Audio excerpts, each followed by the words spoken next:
Hello and welcome back to Wealth Wednesday. This is our bi-weekly show to help you make better decisions about money in your life. And today we are talking about some key things that are changing in 2025. As most of you know, there are inflation adjustments to many different things. One of those is Social Security. This year, the Social Security Administration has increased benefits by roughly 2.5%. Along with that are also an increase in Medicare premiums. The base premium for Medicare is increasing $10.30 per month. So that will eat into some of that Social Security benefit a little bit. Other thing that happens is that tax brackets and the standard deductions increase a little bit each year for inflation. So basically what that means is more of your money will be taxed at a lower rate. The other big thing is how retirement plan contribution limits change. And let's take a look at 401k accounts. Deferral limits are going to increase by $500 per year. So if you are in the position where you're maximizing your 401k, you can now do $23,500. If you happen to be over 50, you can do an additional $7,500 as a catch-up contribution. That did not change this year. But what is new for 2025 is the super catch-up contributions. They're available only if you are between the ages of 60 and 63, and if your income is over $145,000 in 2024, and that allows you to do an additional $2,500. IRA contributions, there's no change for 2025. You get to do $7,000 per year, and if you're over 50, you get to do an additional $1,000. If you are in a smaller company, you may be participating in a simple IRA plan. The limit for that has increased by $1,000. It now goes to $16,500 as the maximum contribution. And if you're over 50, you get to do an additional $3,500. Roth IRAs. If you are a higher earner, you may or may not be able to contribute to a Roth IRA. The limits for the modified adjusted gross income, which is a somewhat complicated formula anyway, but if you're over this $146,000, you may want to pay very close attention to this. So in 2024, the full contribution can be made if you make under $146,000. That limit increases by $4,000 this year to $150,000.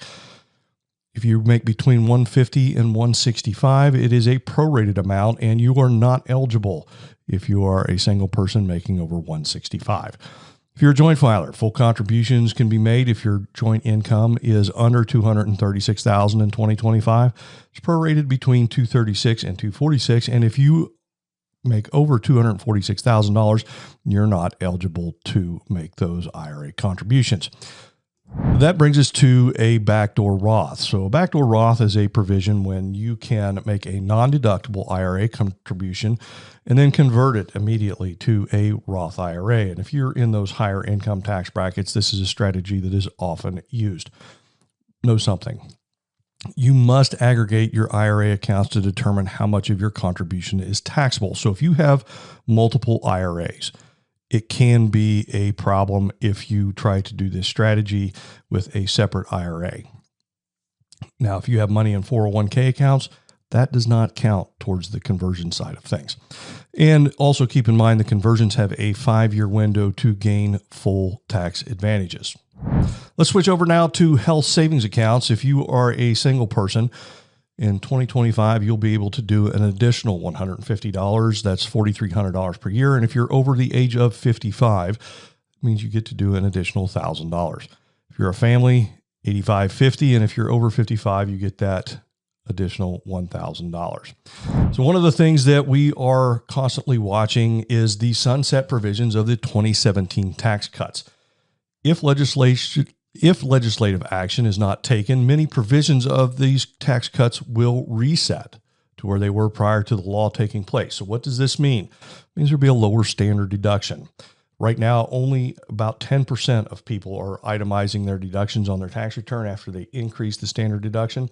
So that brings some of those charitable contributions and things back into play. There will be no cap on state and local income tax deductions. It will also reduce the child tax credits and will have the higher marginal tax rates for individuals come back. And for the ultra wealthy, there's a possibility of a lower estate tax credit exclusion amount.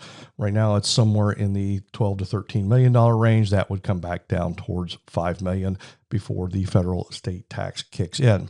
And for small business owners, it would also mean the elimination of the qualified business income deduction for small businesses.